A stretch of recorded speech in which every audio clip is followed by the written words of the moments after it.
Hello everybody, welcome back to IA Command. This is round 3 of the free Skirmish tournament, Vassal tournament that we had on December 18th, sponsored by this channel. And in this round we have Jake facing off against Herbie, who is playing Rebels. And we got to see Jake's list in action in the last video from round 2. This is going to be the final match for the tournament. Jake and Herbie are both 2-0. No buys, so they both defeated 2 players to get here, and they are the only undefeated players in the Swiss in round 3. So the winner of this game is the winner of the tournament. So we already talked about Jake's list. He's got 2 Tuskens, Maul with the Darksaber, 2 extra armors, Mara Jade, Jabba the Hutt, Bib Fortuna, Black Market, and First Strike. And then playing Rebels is Herbie. He's playing a Rebel Trooper Hunter list. So we've got Kotun from Season 6, CT 1701, updated in Season 6. I've got Loku Kanaloa, who's updated in Season 5. Biv Bodrick, I think he was updated in Season 3, and then recosted 1 point lower in Season 5. And Sabine Wren with also Rebel Care Package, C-3PO, Gideon, Argus, and R2-D2. So a lot of interesting mid-cost deployment cards here from Rebels that we're going to get to see get some play. It'll be fun to see Biv in action. Haven't seen Loku in a while too. He was super popular in Season 4 when he was released in ICP, and his usage has dropped off a bit in recent seasons, but he was popular for a reason. So we're playing Stashed Away here on Mos Eisley Back Alleys. This map just recently rotated in, pretty recently, I think at the end of November. And this one's a pretty simple one. Basically, each crate you see on the map is worth 2 VPs at the end of the round for each player that controls them. And at the end of each round, both players get to open a door. And those doors are not locked, so we could see all the doors open very easily by the end of round 1. Alright, so let's get into the game here. We've got Jake with initiative, and this map is pretty symmetrical. I do think Jake has the better deployment zone just because there's more cover up on the north side of the map, whereas the mirrored area for the blue deployment zone, they have almost no cover on that side of the map if they choose to go there. Whereas, like, Jake could put a figure on that crate in the upper right and be pretty safe. Alright, so Jake starting us off here with initiative, going to activate Jabba. Drawing a card, and he's going to focus Mara Jade. And we've got, let's see. And let's put some of these deployments up here. Let's get, let's get Biv. He's an interesting one. Multi-fire. Actually had Brutality when he first released. That ended up being too strong, I guess, in Season 3. So downgraded to Multi-fire. Was 8 points. Recently it was lowered to 7. In Season 5, that was the previous season. Alright, so it looks like R2 going to come up and draw a card for Herbie. Not sure if he is activating his figures, exhausting his cards there. Oh, so First Strike is in play, so both players getting 4 VPs. And Bib Fortuna activating for Jake here, spending a VP to focus 2 Tusken Raiders. I'm going to move up to control the terminal. And looks like R2-D2. Oh, so 3PO here we go. R2-D2 activated. 3PO activating. Going to focus CT 1701 and move up next to that terminal. I believe we have a pass here from Jake, who has 1, 2, 3, 4, 5, 6. Yeah, so Jake passing. So Kotun going to activate, who already gave a damage token to CT on deploy, and now gets to give another power token out.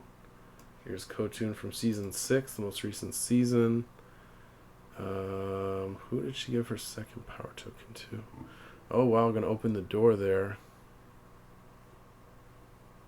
I believe Herbie missed Kochin's trigger because there should be 2 power tokens on his figures right now. Alright, so another pass here. Looks like Gideon activated, focused Biv Bodrick, and pushed him up 2 spaces. Oh no, going to push up CT 2 spaces instead.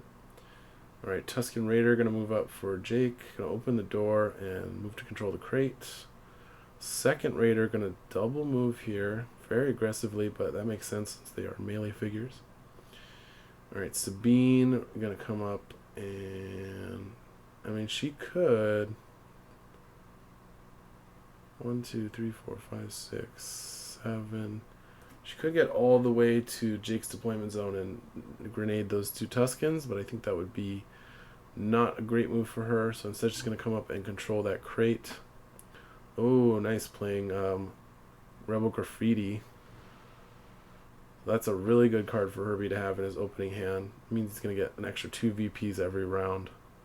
Unless Jake can either draw negation or take out Sabine quickly. Showing the card here. Is it any figure? Oh yeah. So technically it's any figure, any rebel figure, but it's really this is for Sabine. She gets to redraw it if she's the one that plays it. Alright, so CT moved up. We've got the 2 Tuskens double moving to get into position. Ooh, Jake very aggressively positioning his figures to control these objectives. Now controlling both of the crates in the middle. Alright, Loku here, and it looks like Loku, by the way, put a recon token at the start of the mission on Maul. So that means all attacks on Maul are going to do Pierce 1. Loku moving up, going to take a shot at this Tusken in the middle. Tusken spins a block token. Loku does have +4 accuracy and a search for +2. So that's going to be 3 damage. And he's going to move back to safety. So Jake activating Maul here. Going to move him up just shy of that crate, but in a really great position here for the next round when that door's going to open. Both of these doors are going to be open next round. And we've got Biv. Biv moving up, going to take a long-range shot at that Tusken. Does he have accuracy? He is focused. And he's got +2 accuracy built in, so could actually easily make this shot. That's 2, 4, 6. So range 6. Oh yeah, he's got natties on the dice. Not a great roll. He does have search for +2 at least. So that's going to be 5 damage, which I think kills it.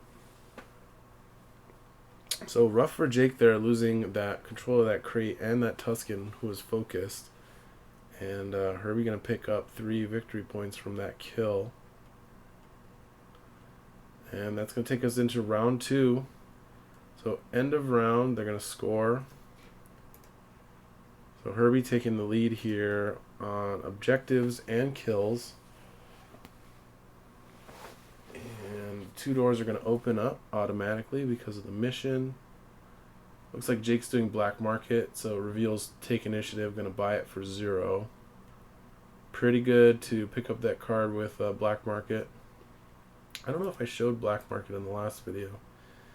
But there you go, that's what it does. So take initiative, Jake trying to take initiative, and looks like it's good. So Jake gonna have initiative, and it looks like we've got Call the Vanguard being played by CT.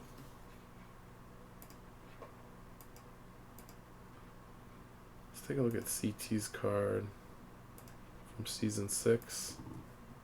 Not a ton of updates to this, just dropped him down by a point from 7, and I think he now distributes block tokens.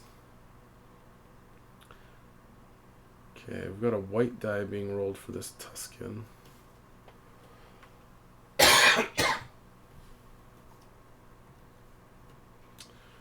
Oh, you know what? I just realized I have the desktop audio off. You guys can't hear any of the Vassal sounds. Okay, so 1, 2, 3, 4, 5, 6, 7, 8 minus 3. Oh, there's the other die. I think this is a kill. This is a really good roll. I'm not sure where the red's coming from. Let's see, we got any cards being played here? Where's that red die coming from? He's got blue, green, green with a green for focus. He's got +1 damage from the power token. I'm not sure. Oh, sorry guys. I see it now. I was on the edge of my screen. So playing Wild Attack and Wild Fire to remove the die from the dice pool. And then looks like Heightened Reflexes is being played. Oh, I see. So they're having a dispute here. So it looks like Herbie tried to play Wildfire. I remember now, this actually was a ruling question in the tournament. Looks like Herbie is trying to play Wildfire after the defense dice are rolled. But Wildfire, because it affects the dice pool, it has to be played before dice are rolled. Unfortunately, it does use the wall attacking wording templating because FFG got lazy in their last expansion and just didn't word the card correctly. But because it affects the dice pool and not the dice results, if you play it after the dice are rolled, it doesn't do anything because the dice pool was already used. I think we're having a discussion here. Let's see. Do we have chat? No, nothing in the chat. Okay, so that's gonna kill the 6 damage to the Tusken. So I guess it's been ruled that he can't use it. So it's gonna be 1, 2, 3, 4, 5, 6, 7. 7 should have been 7. 1, 2, 3, 4, 5, 6, 7, 8, 9 minus 3. Oh, it's only 6. I don't know why I counted 7. Alright, 6 damage to the Tusken. It's too bad. Unfortunately, it is the finals, so it makes sense that Jake would not have wanted to let him play Wildfire there with perfect information, but he'll probably get a chance to use it again, as Barrage does add a white die. Alright, so now Jake doing his take initiative. I'm going to exhaust Bib for that. Alright, playing Urgency with Maul. So I think Maul's going to come up and murder somebody. Looks like Kotoon's on the chopping block. So he's not focused, so he's not going to get the cleave here from the 2 attacks. And I'll go ahead and throw up the Darksaber so you can see what's happening here. So not too bad. So this is his single red die attack, which is then focused by Maul's double-bladed fury ability. So it's going to be 3. Oh, but there's an extra evade from 3PO. So just 3 damage to Kotoon here. Going to exhaust Darksaber for a reroll. Same result. Oh no, 4. You got an extra damage there. So 4 damage to Kotoon. Alright, second attack. Going to play Death Blow for +2 damage. This is going to be red-yellow with a focus from Dual Bladed Fury. Oh no, that was not good. Yeah, rare whiff here. Although he does have Bib. I think he actually can get the kill with Bib here.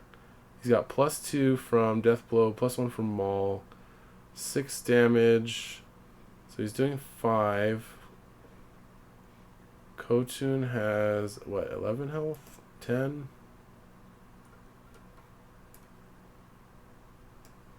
11. So I think he's 1 short. 6 minus 1 is 5. Yeah, he's 2 short, so Bib alone will not be able to do it here. Unfortunately, I mean, that was still a lot of damage without a focus. But yeah, I haven't seen Maul not get a kill on something like that in a while. Kotun activating. Looks like she gave herself a power token. Attacking Maul. So this should be Pierce 1, even though Maul spent a block token on this. Nice roll from Kotun there.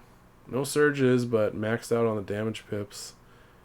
So I think that's going to be 7 minus 3 is 4.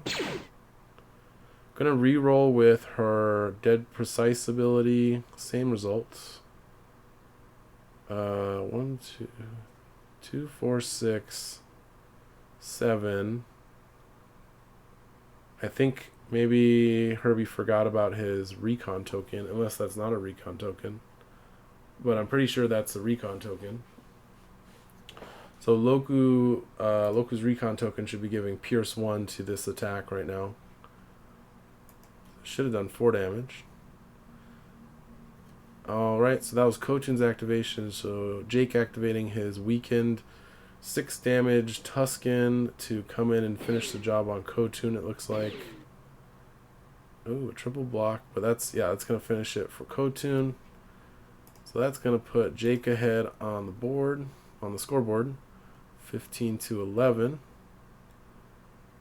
And now I've got Sabine activating for Herbie. Gonna grenade. Oh no, missed. Always feels bad when you miss on that. Let's see. So now he just has to decide where to put Sabine.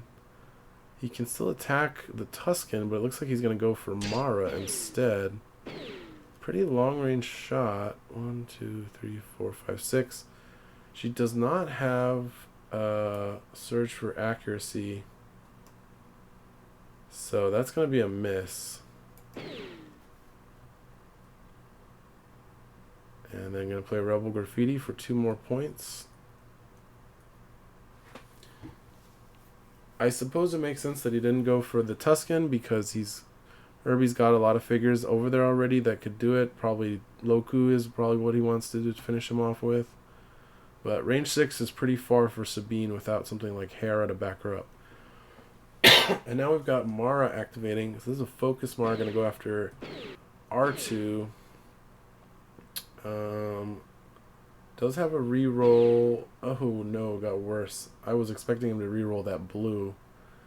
4, 5, 6. So 5 damage it looks like. If he had rerolled that blue into a damage pip, he would have had the kill. 4, 5, 6. So actually you can just discard a card with Bib. Yep, so we're going to discard Debwana Wonga. That is Bib's new command card from 6.2, the very final update. So that's going to get shuffled back into Jake's library, or command deck, excuse me. And by the way, that discard happened because of Bib Fortuna's illicit arm, so he discarded a command card from his hand to add +1 damage, which finished off R2 for Jake, putting him at 19 VPs. So 3PO going to activate for Herbie. Going to get caught by a parting blow here off of Maul, though. Not going to have a reroll like he usually would with Cower. And that's going to be a dead 3PO. And Maul's going to get stunned.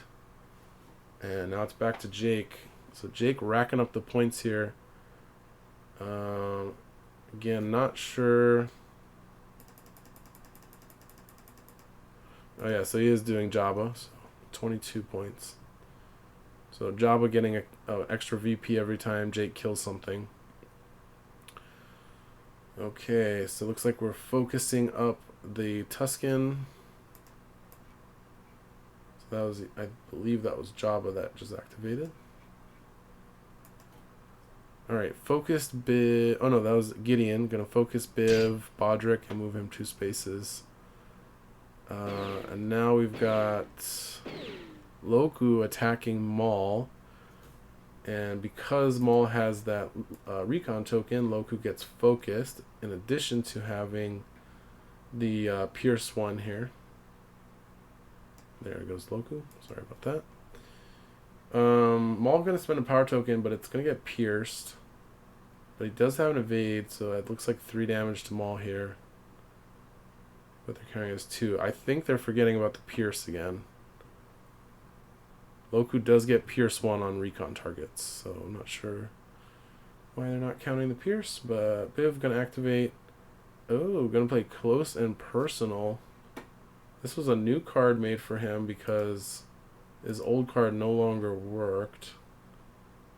Rebel Uniques.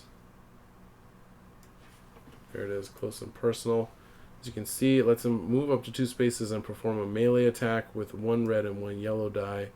But he gets changed surge abilities. So it looks like he's going to come up and attack Maul here with a red and a yellow. So he does have Surge for +1. It has an automatic Pierce 1, and it has Surge for stun. But Maul's already stunned from Parting Blow. So I think it's going to be doing 4 damage. Oh, we missed a die here. I'm not sure what this is. He's focused. Okay, so that makes sense. I'm not sure where the blue is coming from, unless Tools was played. But I don't see Tools being played. Okay, yeah, it shouldn't be there. Okay, so we got 1, 2, 3, 4, 5, search for +1, so 6 damage is going to kill Maul. I'm not sure why he needs Assassinate, unless I'm missing something. 1, 2, 3, 4, 5, Surge for +1 is 6. Maul has 12 health total, so. But, yeah, it looks like he assassinated to get the kill. So that puts Herbie up to 20. So that was a free attack with close and personal. Now we get to see Biv do his actual thing and do his normal multi-fire attack or regular attack. I think this is going to be a regular attack. Or no, that's Jake's Mara, so this will probably be multi-fire. Yeah, multi-fire -1 damage, but that's going to finish off that. Tusken playing Dying Lunge. So that's going to allow it to move 2 spaces and attack with a melee attack. And here is the card.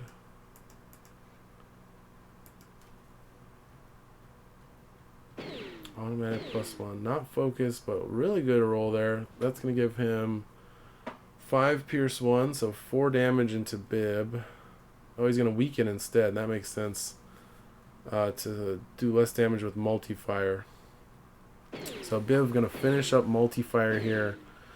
It's -1 damage and now -1 surge. So only going to do 2 damage with that attack. And then going to move back. Clears the weaken once he moves away. Tusken going to come up, going to do a focus cycler attack. Put the Tusken up on the screen here.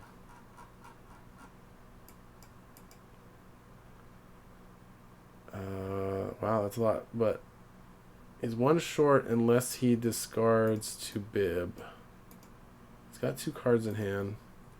Yeah, he's going to do it. Going to discard Parry, which is going to give him the extra damage he needs to get the kill on Gideon there. Excuse me. And again, gets 4 VPs, 3 for Gideon, 1 for Jabba. Second Tusken going to move up. Just going to double move to get into position. So Herbie's losing a lot of figures in his deployment zone, but it's mostly support so far. He's lost the Rebel Care Package and Kotun, but he's got 4 good attackers at pretty high health here. Jake, on the other hand, down 2 Tuskens and Maul. So now we see Herbie moving CT over to take control of those 2 crates. So that makes sense. So Herbie controlling the objectives here, really. He's got 3 crates. It's going to be 6 points for him. It's going to shoot him past Jake and VPs. Jake looks like revealed planning with Black Market. I think he's only got 4 cards left in his deck, though. Alright, initiative going to pass back to Jake. And... oh no, sorry, excuse me, it went to Herbie. That's because Jake played take initiative last round. So CT going to be attacking Mara here. And I'm assuming this is with Barrage. Yeah, you just always do Barrage. There's no downside to it, really. So Mara spent a block token. Ooh, gets a dodge. So that's going to not do anything. Second attack here is going to add a white die. And now Herbie is going to play Wildfire. So that's going to remove both white dice from Mara's pool. And it looks like we're going to do 5 damage. And weaken. And then CT gets a block token for each of those attacks. And I'm going to move over to control the crate. Alright, so Tusken going to activate. Looks like he's going to go for Bib Bib Bodrick, excuse me. Who has I want to say 13? No, he's got 12 health. But he does have a +1 block built in. So that's a focused attack. Not sure why there's a blue die there. There we go. So that's going to be 4, 5, pierce 1, and weaken. So 4 damage and weaken. Going to add a damage with illicit arms, discarding Dewanawanga, it looks like. So 5 damage and weaken. Next, Tusken's going to play worth every credit to get 2 movement points, and hoping to get a kill here on Biv Bodrick.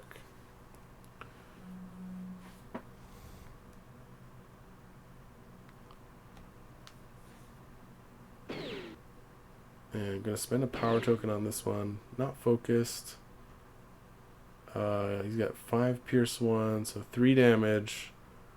Gonna pitch a card, and that's gonna get Biv Bodrick for Jake. So 8 points. Goes to 34. And Herbie is down to just Sabine and Loku. He does have Rebel Graffiti in hand. So he could get to 31 with that.